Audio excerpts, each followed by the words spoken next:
चिंच, मिरची प्रमाणे मिरची घ्यायची, लसूण, जिरं. झालं आपलं वाटण तयार. बेसन, तांदळाचं पीठ, हे वडी कडक होण्यासाठी, हळद, हिंग, मीठ चवीनुसार.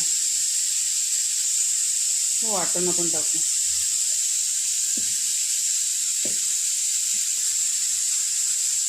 पाणी. हे झालं आपलं. आता बेसन पूर्ण मसाले टाकून तयार. आपण हे आता आळूच्या पानाला बेसन लावून घेऊ.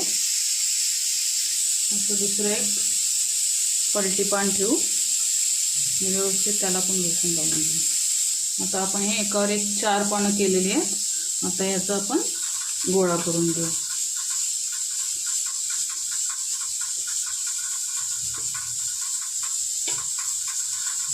गोळा एकदम टाईट घ्यायचा, म्हणजे तो सुटत नाही.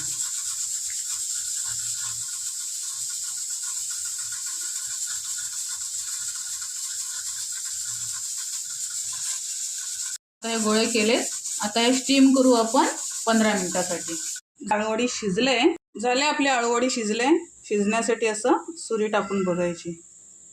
क्लिअर आली बघा. मग आपली आळूवडी शिजलेली आहे. आता झाली आपली आळूवडी तयार.